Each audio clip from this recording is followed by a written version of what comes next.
When it comes to the depiction of the strongest, few characters radiate the same overwhelming aura as Ryomen Sukuna, the King of Curses, and Yorichi Sukuguni, the First Son, with both men being so powerful that they were able to go undefeated in single combat for their entire natural lives, and would go on to be unsurpassed throughout history, even by the protagonists of their respective series. But that brings us to the age-old question. What happens when an unstoppable force meets an immovable object? Would Sukuna be able to slash the competition to shreds and manage to incinerate the man blessed by the sun? Or would Yorichi simply outclass the King of Curses and strike him down just like every other demon he'd faced before? Well, in today's video, that's exactly what we'll find out. Now, when it comes to strength, I pretty much view Yorichi and Sukuna as relative and don't think that one has a massive edge over the other. The reason I wanted to make this clear right off the bat is because I know there are going to be JJK fans in the comments section talking about how the verse is planet level, country level, island level, mountain level, or what have you. But as I've explained in several of my other in-depth JJK videos, most of these arguments fall apart under scrutiny due to three main misunderstandings.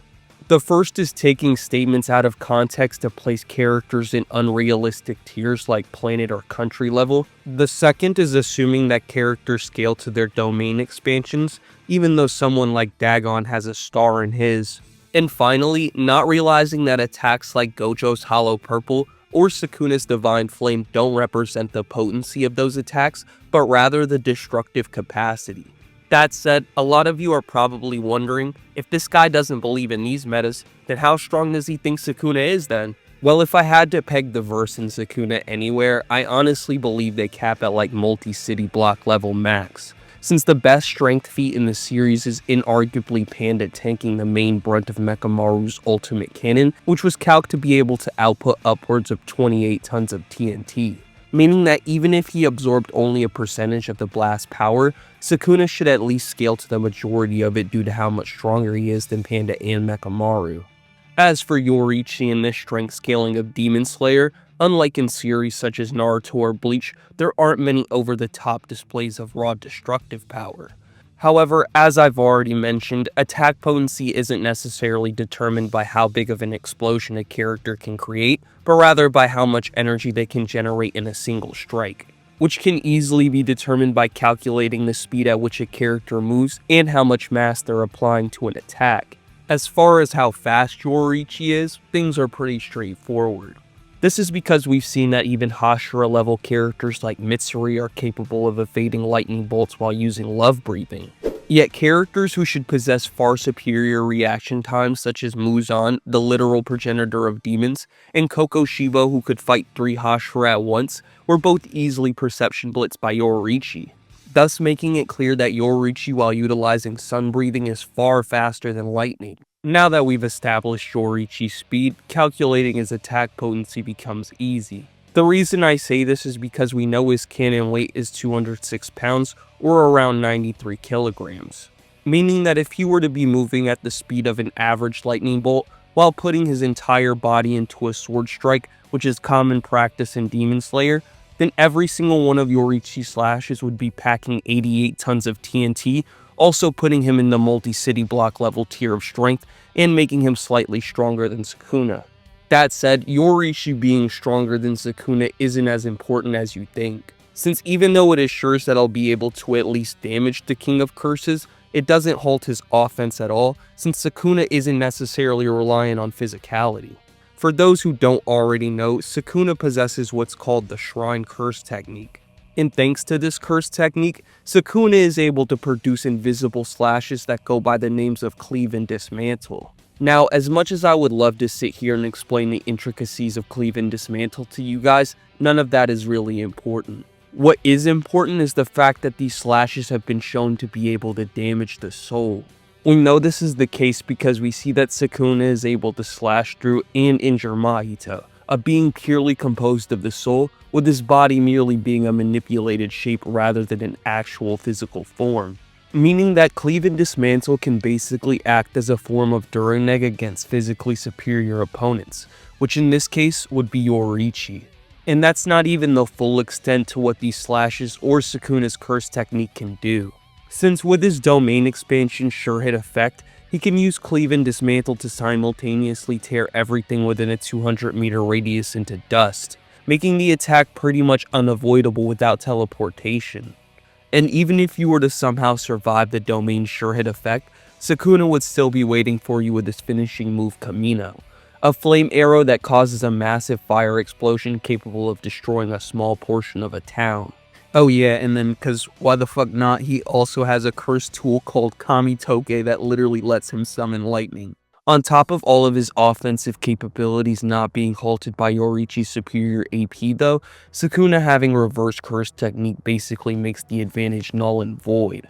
Since even if Yorichi manages something like cutting off Sukuna's arm or stabbing him in the heart, he'd instantly heal and continue fighting as if nothing happened. Also, for those wondering, no, sun breathing wouldn't be able to negate RCT, since the only reason sun breathing is able to slow and negate regeneration in Demon Slayer is due to the fact that demons are fundamentally weak to the sun in that verse. Therefore, even though demonic regeneration and reverse curse technique look the exact same at first glance, any similarities between the two are simply surface level. So as much as I would love to sit here and tell you guys that sun breathing would definitely negate Sukuna's RCT, the fact of the matter is that if you were to argue that, your argument would basically boil down to regeneration being the same across all verses, which simply isn't true. Funnily enough though, one of the only actual counters to RCT is to cut off a user's head. And considering the way that Sukuna looks, I don't doubt the fact that Yorichi would probably mistake him for a demon and just go for a beheading anyway. So even though I know that I said previously that Yorichi's superior strength is basically useless against Sukuna, at the same time, his RCT is also useless if Yorichi is able to cut off his head. Therefore, what this matchup is really going to come down to is speed. And since I already explained to you guys just how fast I think Yorichi in the Demon Slayer versus, we can now transition into Sukuna and JJK. Now, originally, I had planned to go on this in-depth spiel debunking every single wank JJK speed scale. However, then I realized that even if I did that, it really wouldn't change anybody's mind. That's why I wanted to just explain my stance on how fast the characters in the series are by bringing up several instances in which the speed of sound is considered impressive by high-tier characters. Whether it be Naoya having been stated to be moving at near transonic speeds, his cursed form moving at Mach 3, or Choso's piercing blood moving faster than the speed of sound. It's very clear that the author is bringing up the speed of sound or relativity to it to indicate that he thinks that's extremely fast within the verse. And even though there are arguments that you can use to justify characters being faster, it doesn't necessarily make those arguments consistent.